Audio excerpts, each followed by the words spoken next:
Hi, today we are going to read Chapter 1 of Charlotte's Web by E.B. White. "Where's Papa going with that axe?" said Fern to her mother as they were setting the table for breakfast. "Out to the hog house," replied Mrs. Arable.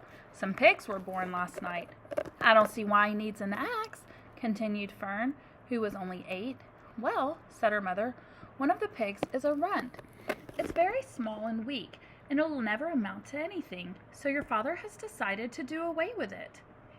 "Do away with it?" shrieked Fern. "You mean kill it, just because it's smaller than the others?" Mrs. Arable put a pitcher of cream on the table. "Don't yell, Fern," she said. "Your father's right. The pig would probably die anyway." Fern pushed the chair out of the way and ran outdoors. The grass was wet and the earth smelled of springtime. Fern's sneakers were sopping by the time she caught up with her father. "Please don't kill it," she sobbed. "It's unfair." Mr. Arable stopped walking. "Fern," he said gently, "you will have to learn to control yourself." "Control myself?" yelled Fern. "This is a matter of life and death, and you talk about controlling myself?" Tears ran down her cheeks as she took hold of the axe and tried to pull it out of her father's hand. "Fern," said Mr. Arable, "I know more about raising a litter of pigs than you do. A weakling makes trouble. Now run along." "But it's unfair," cried Fern. "The pig couldn't help being born small, could it? If I had been born very small at birth, would you have killed me?" Mr. Arable smiled. "Certainly not," he said, looking down at his daughter with love. "But this is different. A little girl is one thing. A little runty pig is another." "I see no difference," replied Fern, still hanging on to the axe. "This is the most terrible case of injustice I ever heard of."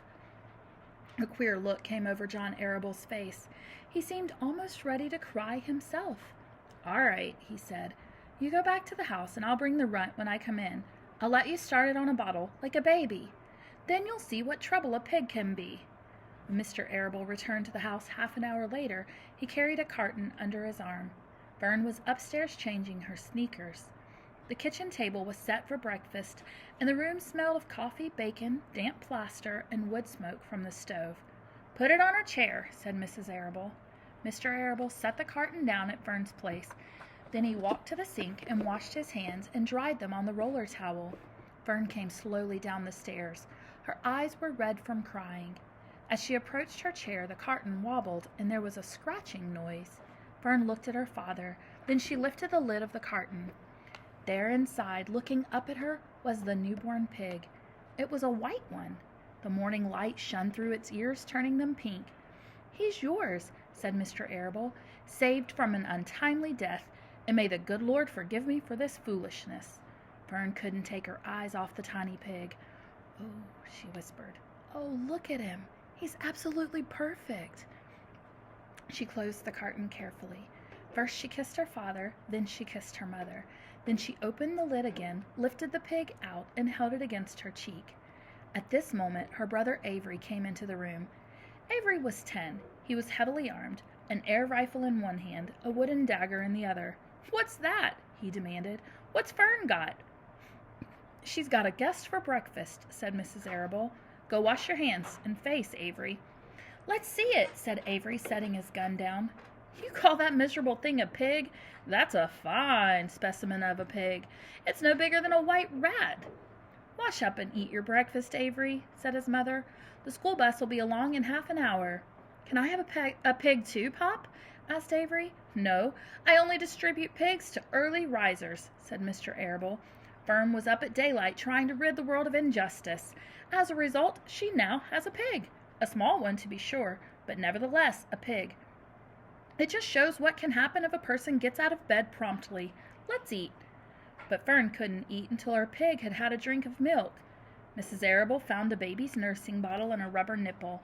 She poured warm milk into the bottle, fitted a nipple over the top, and handed it to Fern.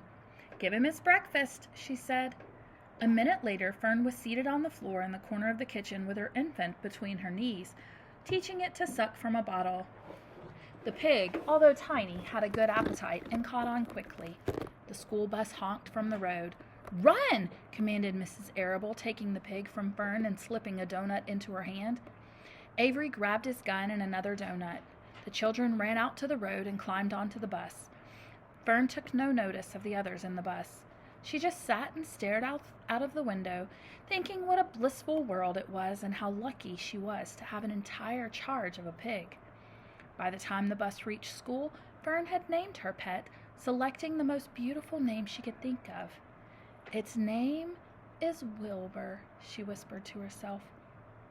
She was still thinking about the pig when the teacher said, "Fern, what is the capital of Pennsylvania?" "Wilbur," replied Fern dreamily. The pupils giggled. Fern blushed.